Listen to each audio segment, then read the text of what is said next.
podcast. I am your host, Benjamin Jay, and I really appreciate you tuning in, checking this out, and spending some time with me today. So I loved the initial feedback that we got off of the foundational episode, the 000 episode. If you have a question or comment or anything you want to send me, I would love to hear from you, and you can do that at ben@thehairloftltd.com is my email. But I would love it if you would subscribe and check us out on our social media channels on whatever platforms you choose, Instagram, YouTube, wherever you listen to the best podcasts that you love. But let's get into this one. All right. So on our first real episode here, we are titled Do It on Purpose. I am reminded in our workshops, our Director of Education, Mr. Christian Awesome. If you guys haven't followed him, you should do so on Instagram. He is at Christian Awesome. One of the phrases that he uses all the time when we're in our workshops is work with purpose and intent. I think it's really easy for us to understand that as hairstylists. Clean sectioning, knowing what the end style is, what our goals are, what our placement should be, because the cleaner that we work, the more purposeful that we work, the better our work turns out. And the less steps we take in order to do what we want to do, the more time that we save. And so we can understand that. We can understand that as craftspeople, that working with purpose and intent is important. So let's talk about business though. Let's talk about why is purpose important? I referenced in our first episode a book that I absolutely loved. I'm going to reference it here again, which is Simon Sinek's Start With Why. Definitely go and read it. Check out his TED Talk. It's fantastic. But why? Why? That's my first question here is why? The reason that understanding what your purpose is and why that is important is it builds a foundation. I absolutely love architecture, and luckily being here in Chicago, we have some of the best architecture in the world. And so when I am in and around the city, I just feel inspired. I don't feel inspired in the sense that I look at a building and I think, hey, there's a haircut. I could do a haircut like that. I've never been able to see things that way, but I'm inspired by design and I'm inspired by people's ability to make and create things. And one of my favorite buildings here in the city is a building called Aqua. Now, Aqua is an 84-story building designed by architect Jean Gang. It is currently the tallest building in the city designed by a female-led architect. And it's about to be passed by another building designed by Jean Gang. So she's absolutely phenomenal. But one of the things that was interesting about the building is when it was going up, I would look at it, I would watch it being built, and for the longest time, it was just a hole in the ground. And you're like, this is supposed to be an 84-story building. You guys must be way behind schedule. It's taking forever. Well, what took so long was that they were laying the foundation. Now, nobody will ever see that foundation, right? And I suppose maybe if you're inside the building, you'll go down, you could see it. But the reality is, nobody sees it, but everybody feels it. And so when I think about our salons and our businesses, when we talk about culture and purpose, we're laying that foundation because that's what everything else is going to be built on top of. Why are we here? What's holding everything together?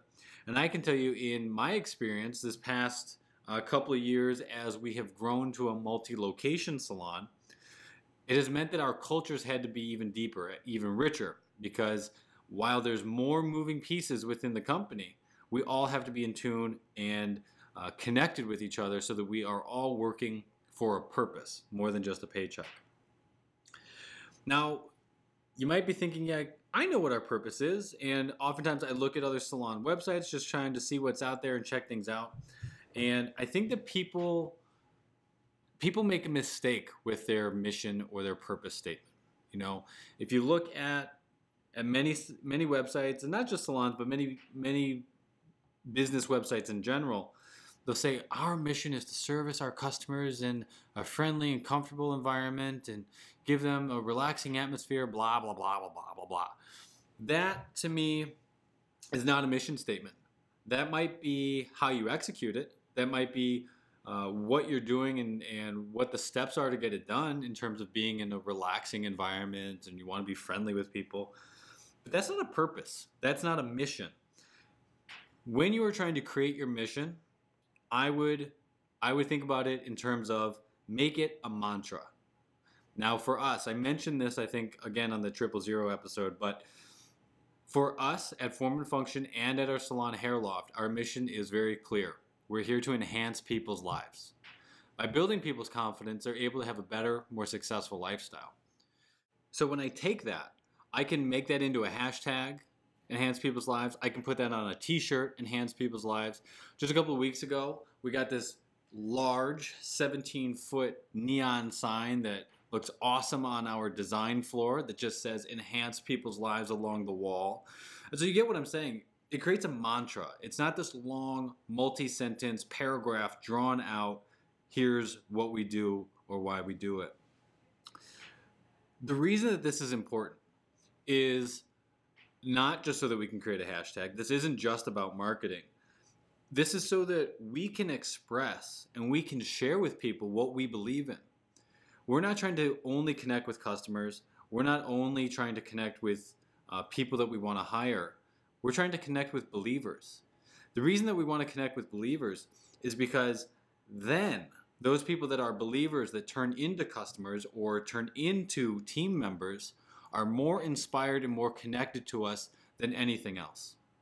So if we look at customers, if I say that we're here to enhance people's lives by building people's confidence, and that's why somebody has chosen to come and do business with us, because they believe in the same thing, it doesn't really matter what the service price is, and I will put an asterisk on there and say to a certain extent, right? Everybody has a budget.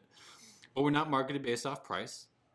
We're not marketed based off of our location, because maybe somebody will drive into the city from the suburbs because they believe what we believe.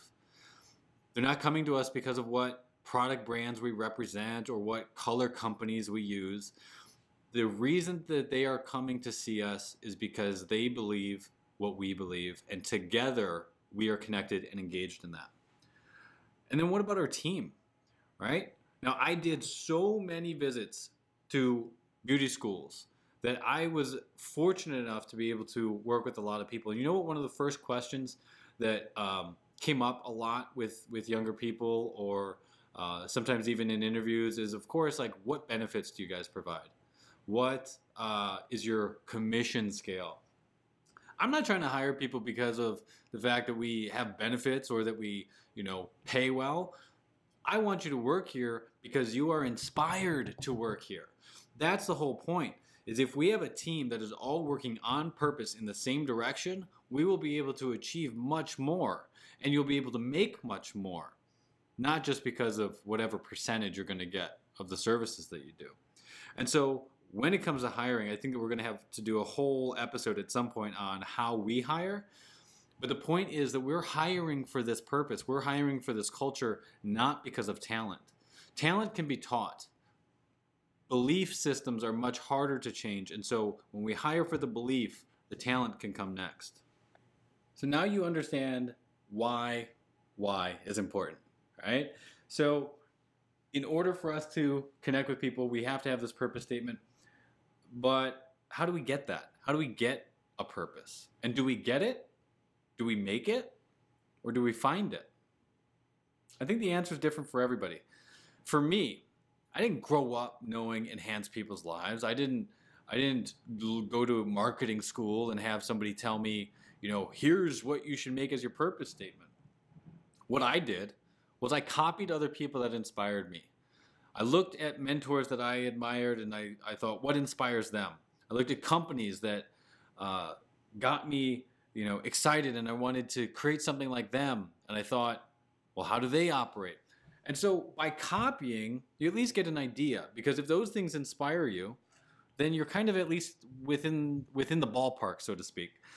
And so the thing that I found, though, was even though I tried on these things and these purpose statements from other companies, none of them fit. They were other people's. They weren't mine. And so just sort of through playing with it and working on it, that's how I arrived at where I am, is enhance people's lives.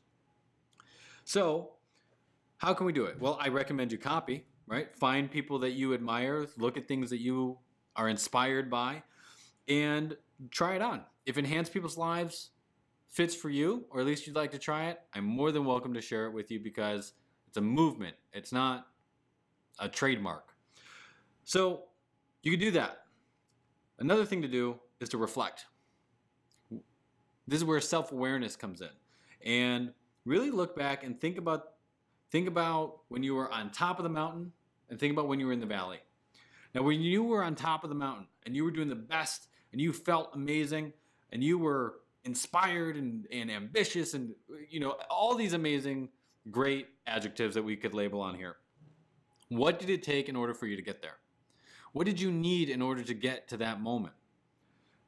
And now, the opposite. When you were at your lowest, when you were in the valley, when you thought, man, this cannot be it, what did it take for you to get out? Or if you feel like maybe that's where you're at right now, what will it take for you to get out? Almost all great companies and products and tools are built from people's needs. Rarely are amazing things done simply through market research and targeted product development. And we're going to make this product for this sector, or we're going to build one business that is only for these people. Things that do amazingly well are built out of purpose. And if you find your purpose, then you can execute it. Now, what about living with purpose? It's really kind of what brings us all together. If we were to say, this is our mission, and we put it out there, and then people try to connect with it, and they see that we're not it, and this is where I mean, this isn't just marketing. We're not trying to have people come in and be bamboozled or let down because we said this is who we are and then we're not. There are 3 aspects to your dedication, right? I believe that your dedication is directly related to the income that you can make in any profession. Now, the first level is a job. We've all had a job. It takes very little dedication. It usually also makes very little money. And you kind of clock in, you clock out. It's not that big of a deal. Now, the next level is career. Careers take way more dedication, right? You got to have schooling typically, then there's on-the-job training. And you definitely should be making more money than you were at a job. The thing is, though, a lot of people don't pursue a career because they're passionate about it. They pursue the career because they think, I'm going to be able to make some income here and I'm going to do really well. And usually coming from things when you're chasing profits instead of passion, it's never really a good recipe in order for you to have that career that you think you might be able to have. The third level, and that's why I think that this is vital, is lifestyle. See, when I'm talking about pursuing a purpose, we're not talking about pursuing a paycheck. We're not about just purely basing our success off of sales. What I'm talking about is having a lifestyle. You're pursuing a mission. For us, enhancing people's lives, how do I measure that? Yes, do we have numbers and goals? Of course we do. It's a business. But realistically, there's no way for us to measure the impact of enhancing people's lives. And so that's where it becomes a lifestyle. Even in our salon, we talk about it. We call our culture a successful lifestyle because we know that what we're talking about applies to our team in the salon and outside of the salon. We're talking about a successful lifestyle. This isn't just marketing. We have to find ways in order for us to execute this in every fashion that we work in. Somebody that I want to sort of highlight here for a moment. Many of you might know that I'm a huge basketball fan. Grew up playing basketball. I still try and play multiple days a week. But one of the guys that I've been following that truthfully has not really ever been one of my favorite players is LeBron James. I think everybody probably knows who LeBron is. One of the top players in the league right now, will go down as one of the best players in the history. The thing, though, is I'm not here to talk about him as a basketball player, right? What I think is so interesting about him is he has been able to be such a great example of a role model on and off the court. You never hear stories about him really getting into trouble with anything. And if you do follow him, you might know his hashtag strive for greatness. Now think about LeBron as an athlete, right? Ever since high school, he has been labeled as one of the best players in the world. And so while, yes, he was born and given some natural talent alone does not get you to the level that he is trying to be at. And so his athletic strive for greatness has absolutely been there. In the gym, every day, all the time, eating right, in order to become the best that he can be for himself, for his team, and do what he wants to do with his athletic career while he can still do it. But when we're talking about living your purpose goes well beyond just one thing. And so if you've been paying attention to LeBron, and you may not know this, he has a foundation where he is committed to paying for kids to go to college so that they can strive for greatness. Now, many of us listening to this probably don't have the means in order to put together a foundation to pay for people to go to college. But how amazing is that? The strive for greatness purpose transcends basketball. It goes into getting the community to be better for themselves. And so when we talk about purpose, yes, in the salon with our guests, right? How do we execute our purpose with them? How do we get them to be amazing? But we also have to execute our purpose with our team. Now here's an example from our salon. Again, I've said, by building people's confidence, they're able to have better, more successful lifestyles. Now, if I have a beauty school graduate come in, we've hired them, and we go into our training, and the first day that I start my training with them, and I say, Sarah, all the Sarahs that are listening, just their ears perked up. If I say, Sarah, forget everything that you learned at school. Beauty school is stupid. They don't really teach you any of the real stuff. We're going to teach you how to do it. The very moment that we just started class, I just completely dismantled her confidence. Because now, instead of feeling like, yes, I finished school, I'm ready for my career, I literally in one sentence just told her, you don't know anything. The $20,000 that you just spent on school was a waste. And the 9 months that you spent, or 9 months or a year that you spent doing it was a waste of time. That's not a cool way to start a career.